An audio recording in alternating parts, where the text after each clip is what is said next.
Okay. Hi everyone.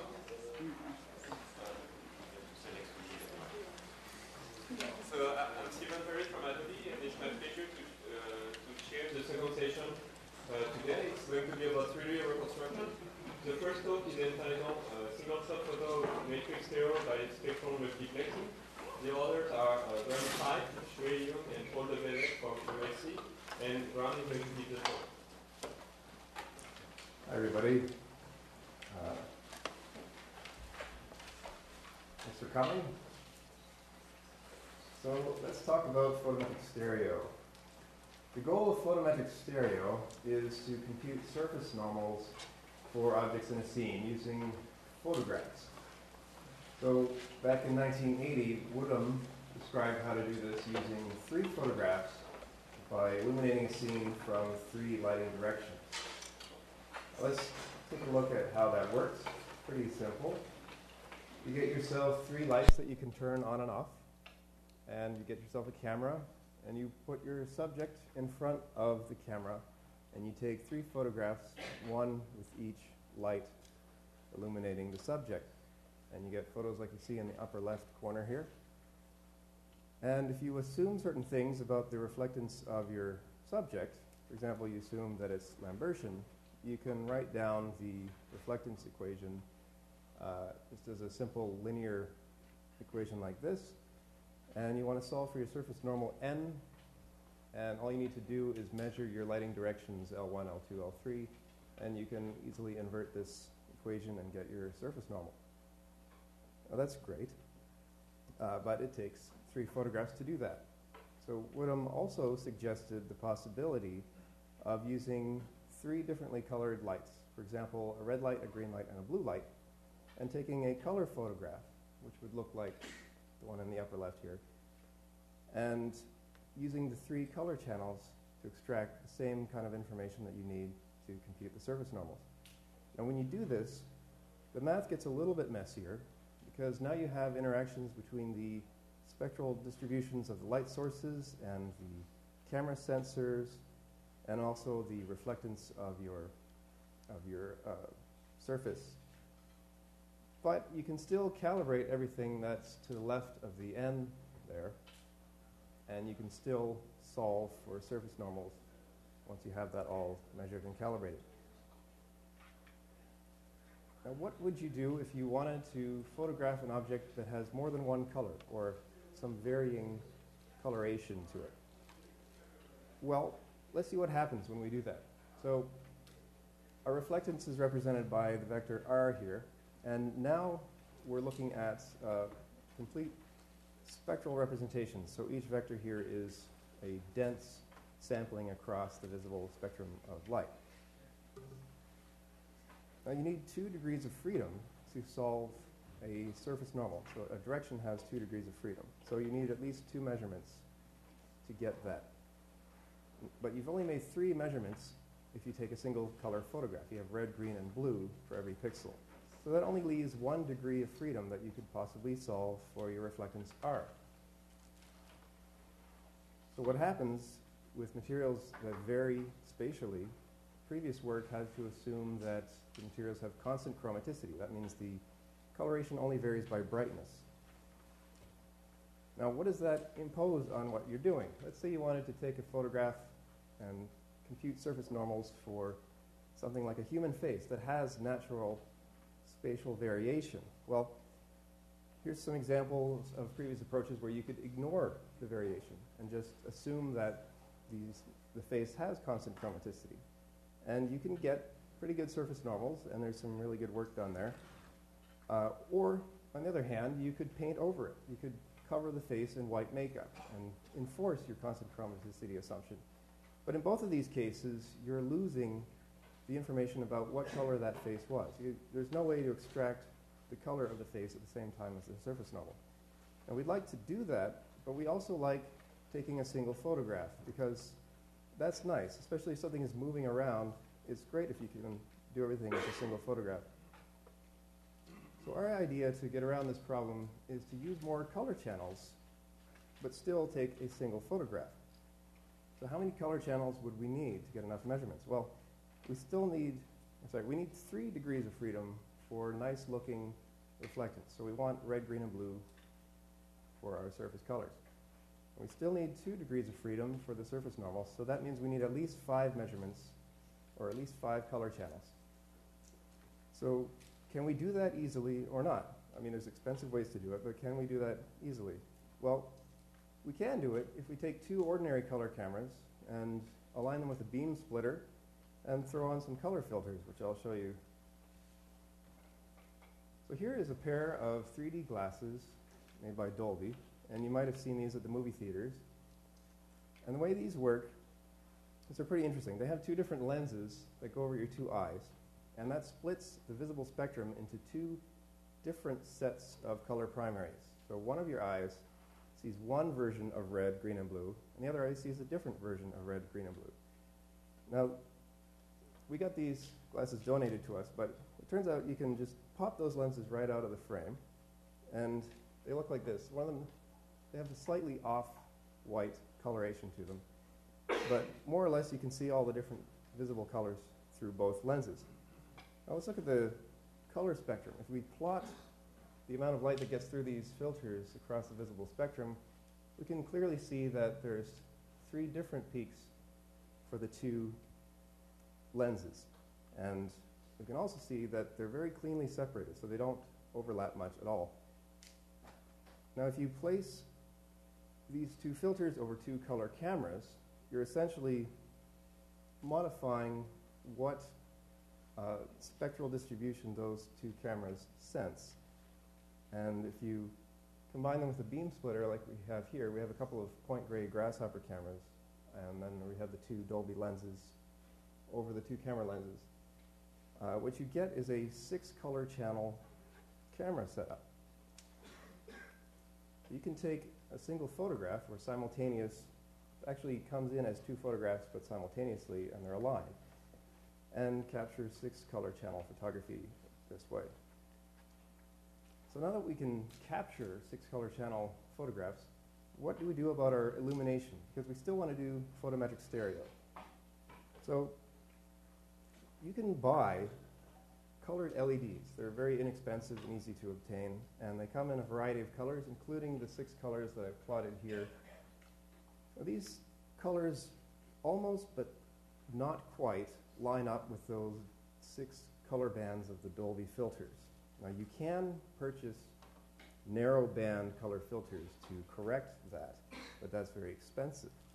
So we actually simply cover up 3 of these colors with one of the Dolby filters, and the other 3 colors with the other Dolby filters to make them, to truncate the spectral bands of these LEDs to match with the Dolby filters very well, so there's no overlap.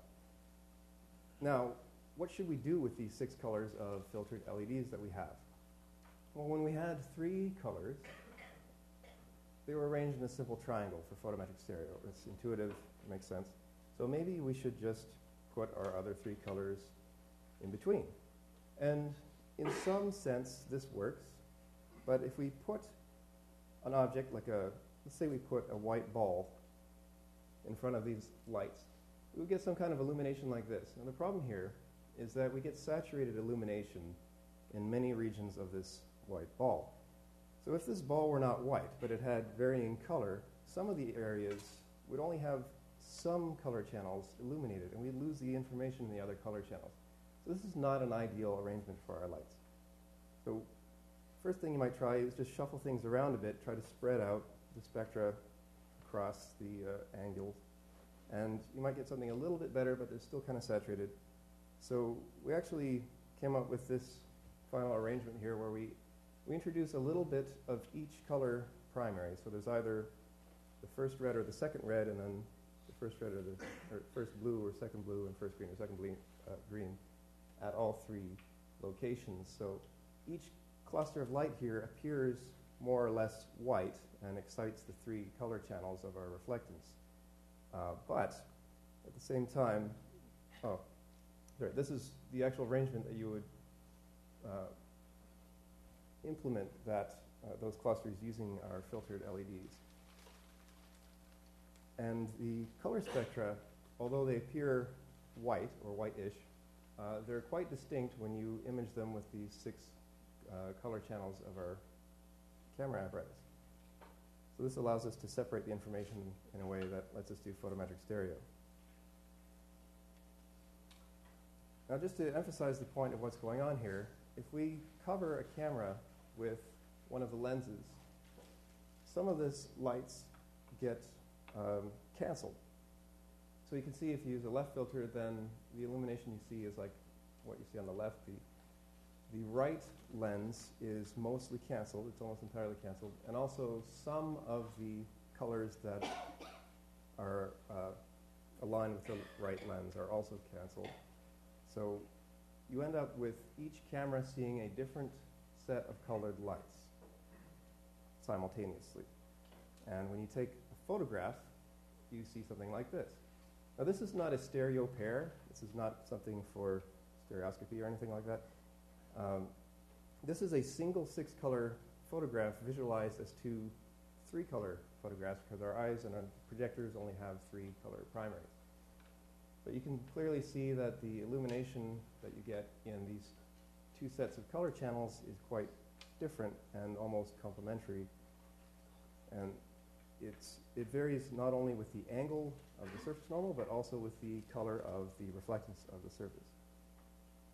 So if we revisit our reflectance equation here, and now instead of enforcing constant chromaticity to solve this equation, we can do something a little bit more general and say, okay, let's just assume we have a low-dimensional reflectance. So we can use some linear basis, which I've written as B, and we can have a lower dimensional reflectance, R hat, and then our color channels Ci from I1 to K is the color channels of our photograph. So in our case, with our implementation, K is 6. We have 6 of these equations.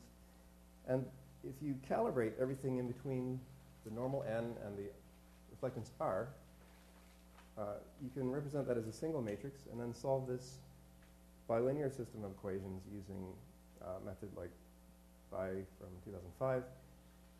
It's a normalized iterative method that also takes advantage of the fact that you want a unit length surface normal. So the solution is very straightforward. And we can calibrate everything in between the R and the N simply by taking an object of known reflectance and photographing it at several known orientations. So we did that with a color chart.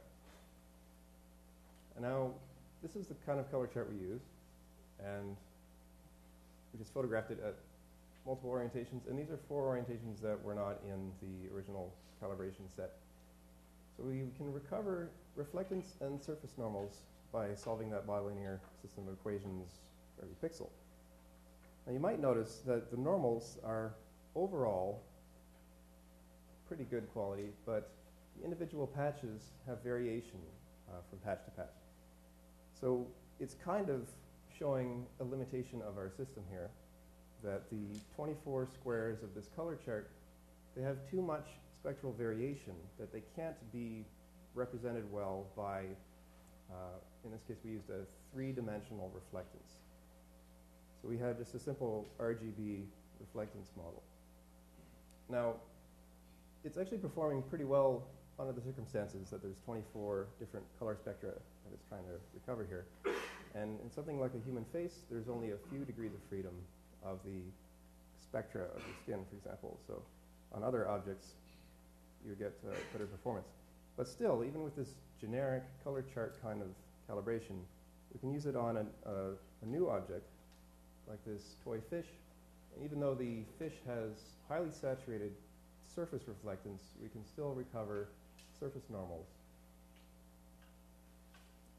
And also we can use the same calibration to image a human face. Now there's some color casting and so on because we're a little bit limited by our setup of having just 3 small point lights or light clusters. And this is, you get similar limitations with traditional photometric stereo, and there's ways to get around that that we'd like to look at later.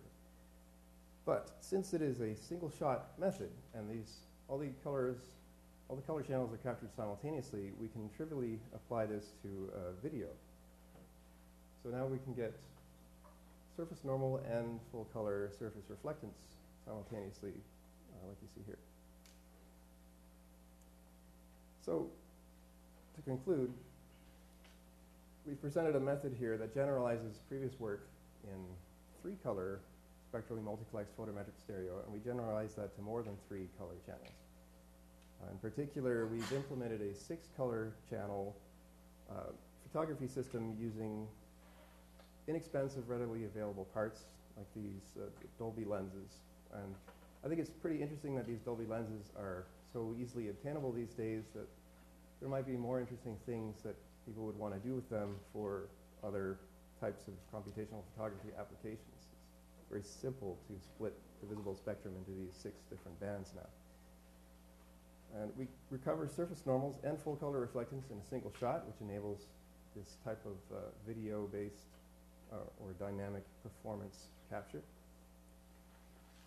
But there are limitations, and many of the limitations are shared with traditional photometric stereo. So we would like to apply some of the techniques to overcome those limitations in literature, such as handling shadowing artifacts, automatic calibration, and so on. So I'd like to acknowledge the following people who supported us in this work and take any questions that any of you might have. And thanks for listening.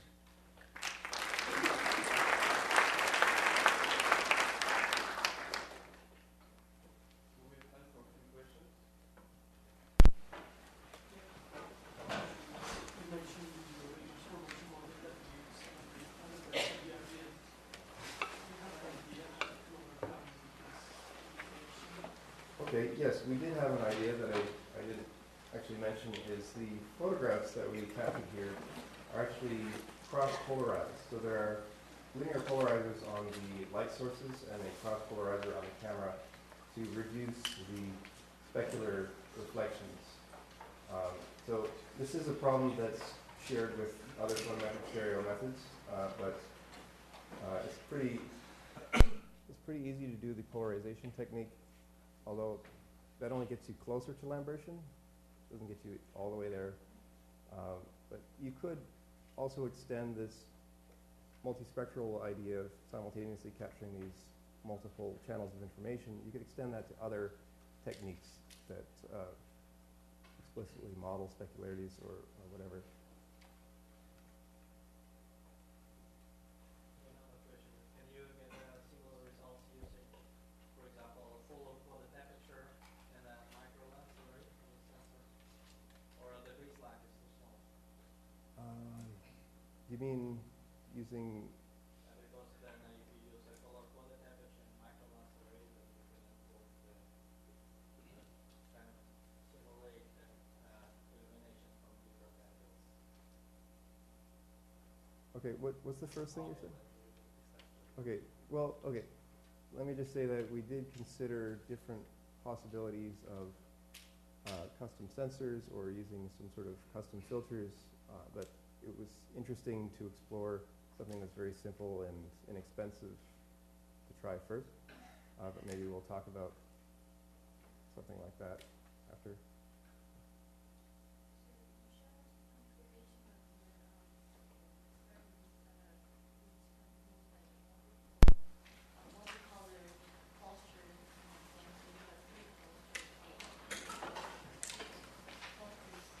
And usually when we do photometric stereo, we have to know where the light comes from, right? So when you form those 3 clusters, how do you decide the direction? Okay, so there's several ways to calibrate a photometric stereo system. One way is if you physically measure the locations of the lights and then work from there. But there's also ways that photograph known objects and then solve the matrix, the illumination matrix that comes from the lights.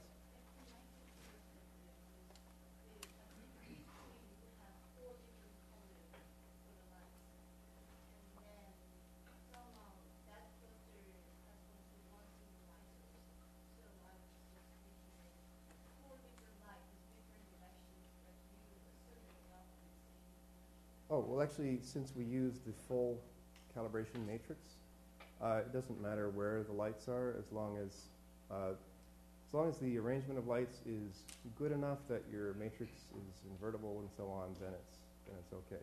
So the full calibration handles small deviations in the direction. Well, we have time for one last question. Why is the next speaker time? If you had the technology available to say do an 18-color camera, would that offer any advantages? Yes. What are they? So there's two advantages. One is that our current setup can't quite handle fully saturated colors very well. The reason is that the surface normal is encoded across these different color primaries, and with our arrangement of lights, we actually need two of the color primaries to be excited in order to extract the surface normal with 2 degrees of freedom. So we'd like to explore a 9-channel system, for example, which would allow us to handle that situation better. And then the other reason that it could help is what you saw with the color chart. If you took the color spectra of all those squares on the color chart and do like a PCA analysis of it, you would find that there's more than 3 large eigenvalues, for example. So you can't represent them with 3 basis functions. So if you had more primaries, then you could solve more degrees of freedom, and that would allow you to cover more spectra in a single photograph. But for human faces, we found it that actually it's been shown in previous work that there's very few degrees of freedom in the coloration on face. But yes, there's definitely examples, and we'd like to do that if there's a way to achieve that inexpensively. Let's take the speaker again.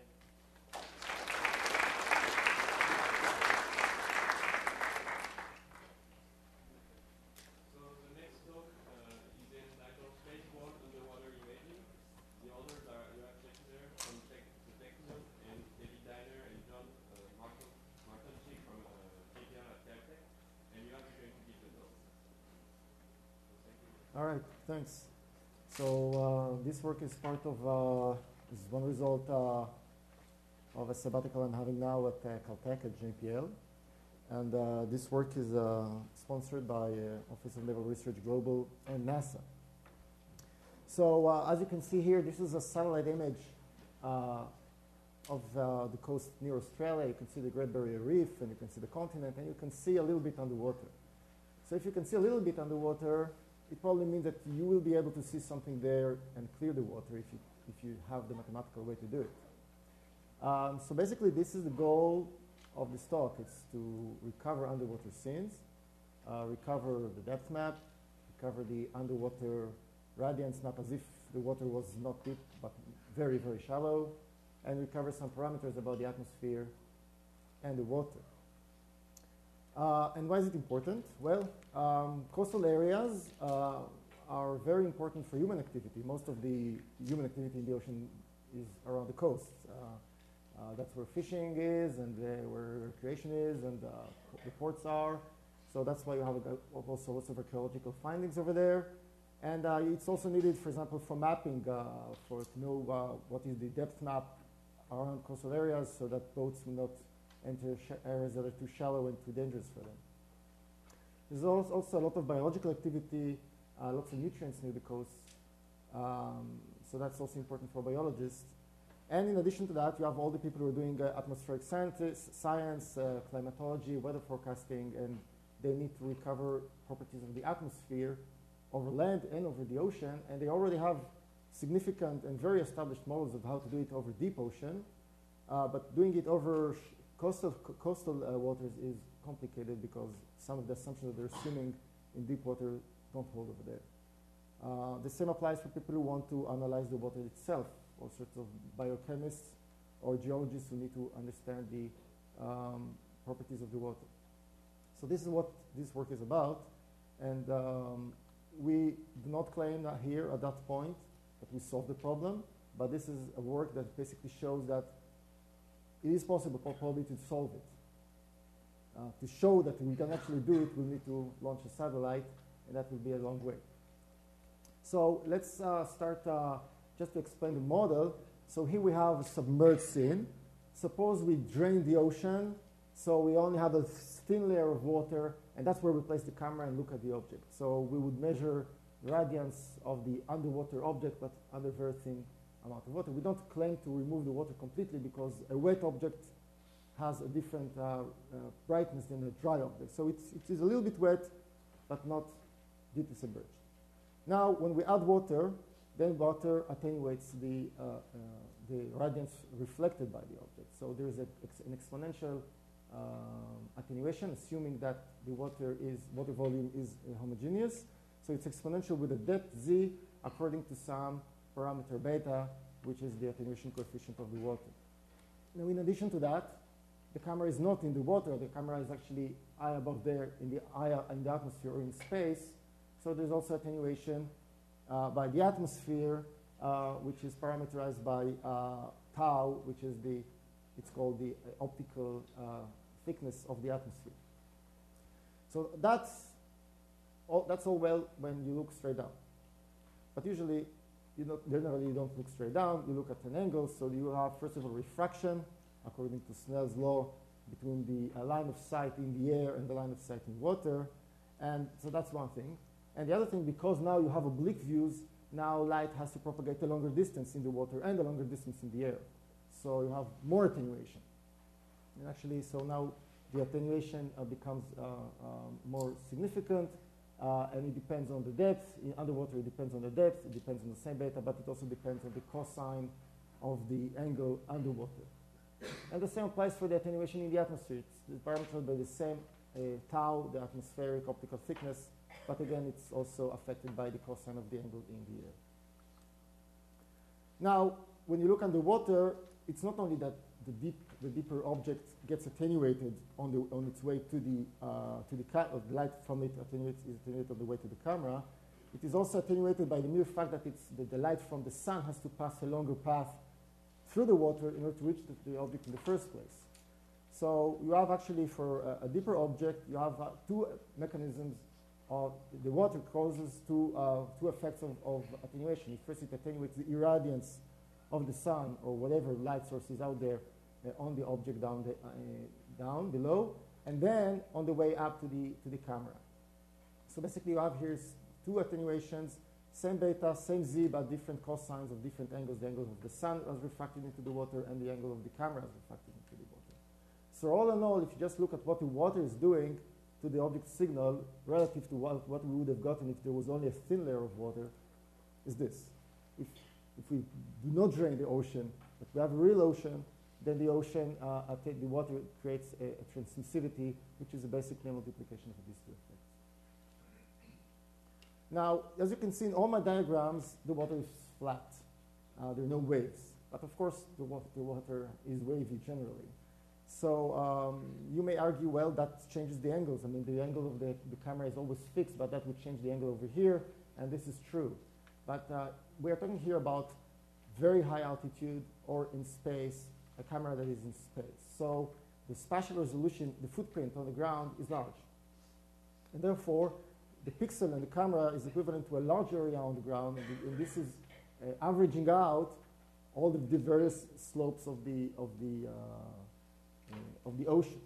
So this means that all in all, if you're talking about averaging over the footprint of the camera and looking at the fact that basically the depths are not very deep, I mean, you will not be able to see more than tens of meters.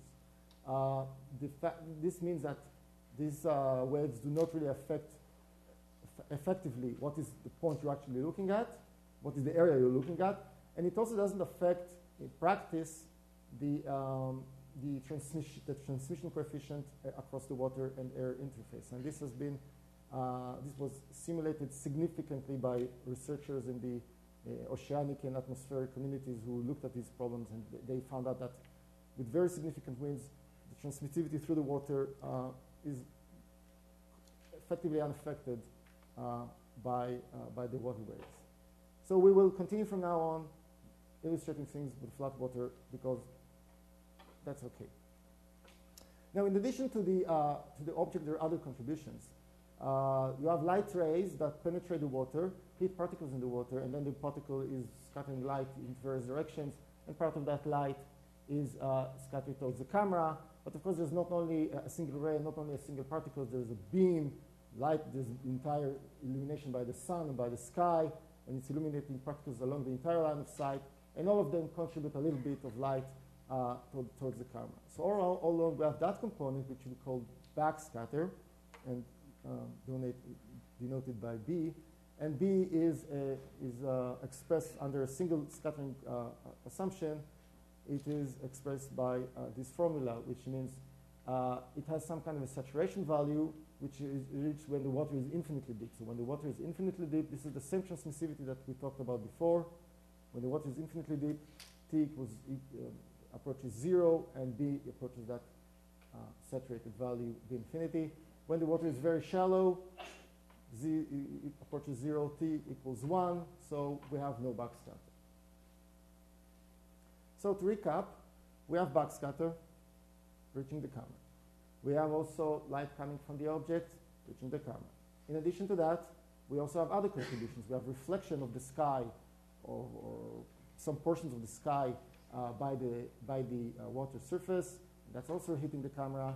And we also have scattering in the atmosphere, which is termed air light, A, which is also reaching the camera. And all these components have nothing to do with what's going on underwater. All in all, this is the entire model. So the task is to recover Z, recover the object, the radiance of the object as much as possible, and decouple them from this entire mixture.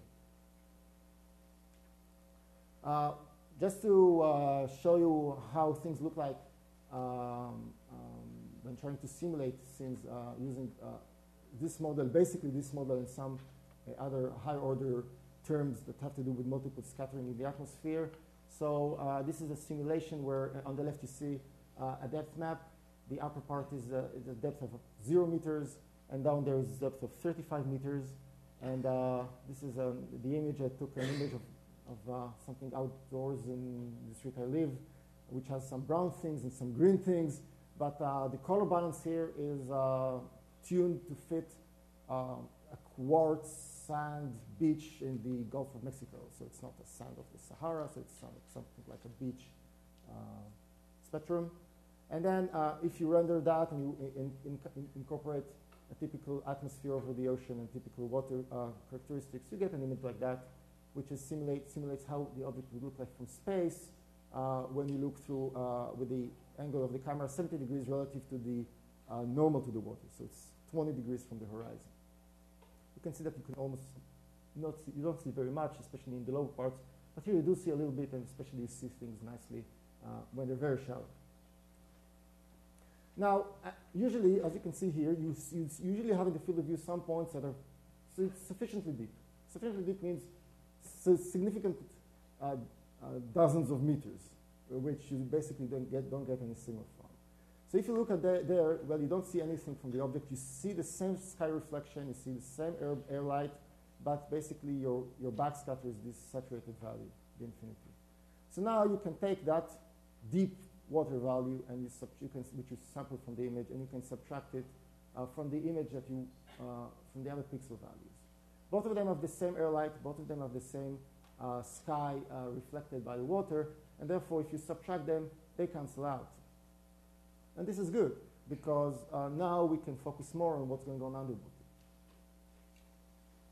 And when we look at the expression of that, well, we see this ugly and complicated equation, which I'm not going to explain. I will just tell you what we have here. So what we have here is the depth Z as a function of x. We have here the object radiance as a function of x as well. And we have global parameters, which are spatially invariant, the water attenuation in the atmospheric depth and the saturation value of the water. So we have here, these are the unknowns. We have 3 global unknowns, and we have 2 unknowns per pixel. So since we have 2 unknowns per pixel, then to solve it, we'll need at least 2 images. Now, that's one thing that is clear. The other thing is that we need to note is that basically all these parameters and the object radiance also depend on the wavelength, on the optical wavelength. So, of course, the object color can be anything, and so the attenuation of the water as a function of wavelength depends on the characteristics of the hydrosols, etc. So actually, there is a significant related work to ours, which is called multispectral remote bathymetry, which attempts to recover the depth map from satellites, and it's doing very nicely. So this is very related to our work. So they're using similar assumptions to ours until that point where we're subtracting these two components. They do not attempt to recover any of the things that are marked here in yellow. They do not descatter the scene. They're interested in recovering Z. And what they found, that this is something that dates to the 70s, they found that if you look at different wavelengths and you look at their different intensities after you decrease the deep water value, then this gives an indicator. This is some feature, these ratios of intensities in different wavelengths. These are features that are indicative of the water depth. So they get some impressive results, but the results, basically it's some kind of an inference. It requires calibration of various parameters to fit these features to the actual depth. And all these calibrations in the results vary and sometimes fail because of the fact that the object is unknown. So basically it's trying to solve for something without knowing any of the other things. So the problem here is that with that method is that things depend on lambda, but the dependence on lambda of the other all these things that are marked here in yellow, their dependence is generally unknown. Good. So we're suggesting a different mechanism. Suppose we take an image of the underwater world from two viewpoints. So one camera, for example, looks directly down, another camera looks obliquely. So you can see that these two cameras have different attenuation in the atmosphere because they have different paths through the atmosphere. They have different attenuation by the water because they pass through different thicknesses of the water. And if the object is assumed to be Lambertian within that narrow cone underwater, then that contribution doesn't change with the field of view, with the view angle. So therefore, using that, we can modulate, using these two views, we can modulate the cosine of the view angle of the line of sight. And this is changing how the depth map, for example, affects the value relative to how much the object radiance affects the measured value. And so the solution that we're proposing is the following. You will have a camera orbiting Earth or on a high altitude flight, and it will have multiple cameras. Some of the cameras will look obliquely forward, some of them will look obliquely backwards, one of them will look downwards. And as it orbits, every point on Earth will be photographed from multiple directions. And that way you get multiple images with different, which will be able to solve for the different unknowns. Now, this is not an hallucination of an idea to have such an instrument because, by the way, before I do that, what you actually have, you can see here is basically a tomography. You have here multiple integrations of light paths across different angles, and from tomography you can solve this multi-layer problem. And you can view this orbiting type of a camera as some kind of a light field camera, a huge light field camera that captures the light field of the entire Earth because it captures position and directions of the entire Earth after it scans the globe. Now, such a camera is not my idea. It's actually orbiting already. So there is an instrument that you can access its data, and its data since it flew in 1999. It's called the Multi-Angle Imaging Spectral Radiometer, or MISR. It was developed at JPL, and it's operational since then. And you're welcome to look at that website, and you can see, you can download data, which is basically BRDF, samples of the BRDF, or the light field of the Earth since 99. Now, that instrument has a relatively rough resolution, so it's not good enough for our application, but it just shows you that such a concept is feasible in time for the next generations of instruments.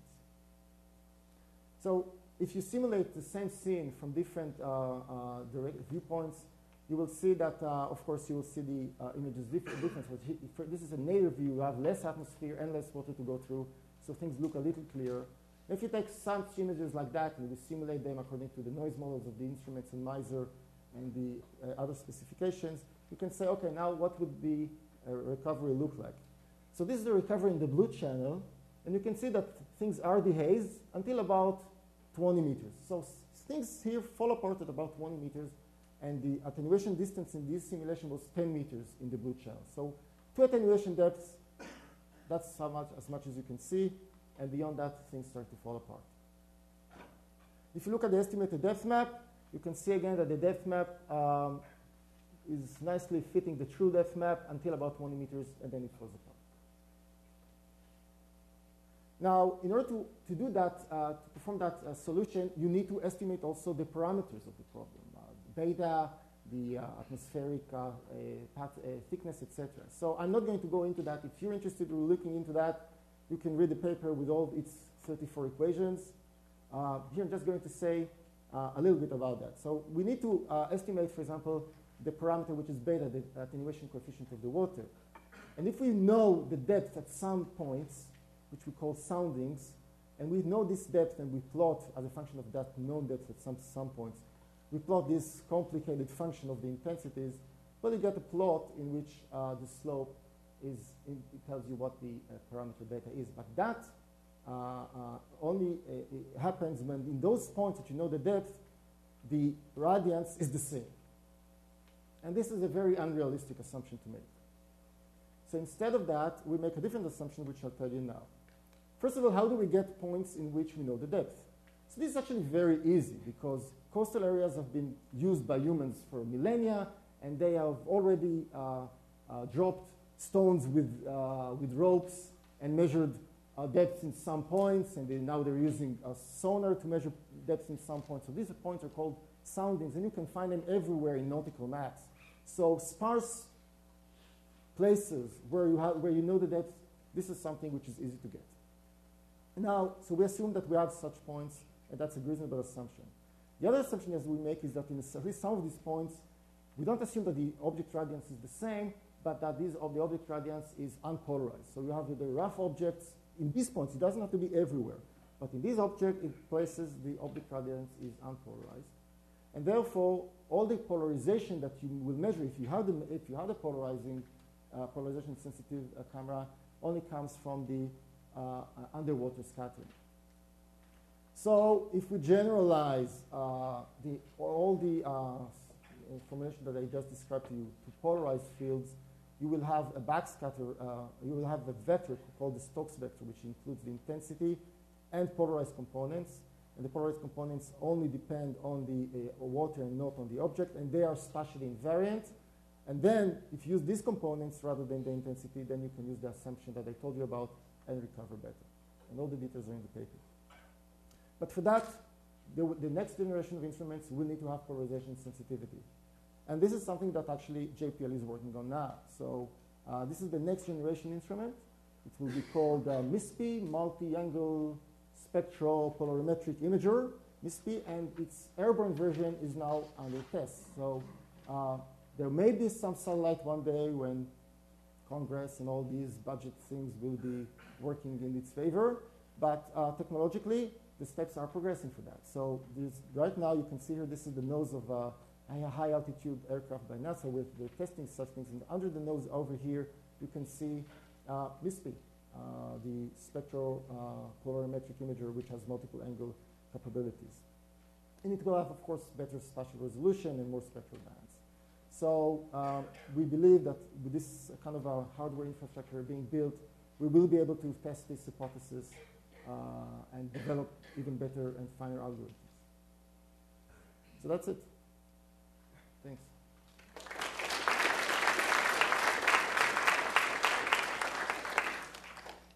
So we have time for a couple of questions.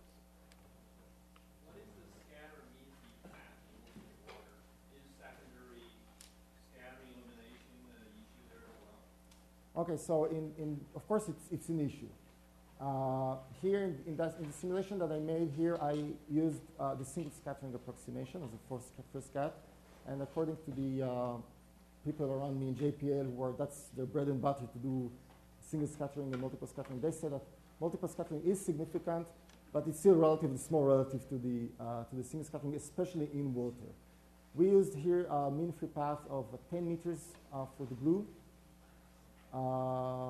and 5 meters for red, and 20 meters for green, which I think these are typical numbers. Yeah. Your setup is for Xueming design.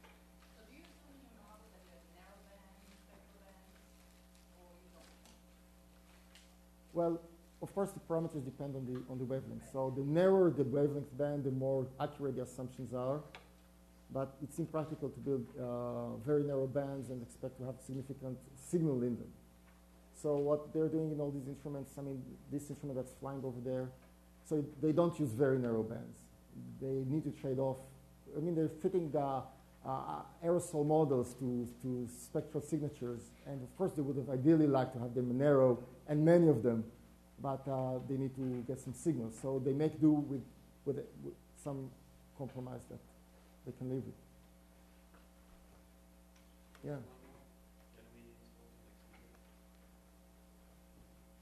One more. Yeah.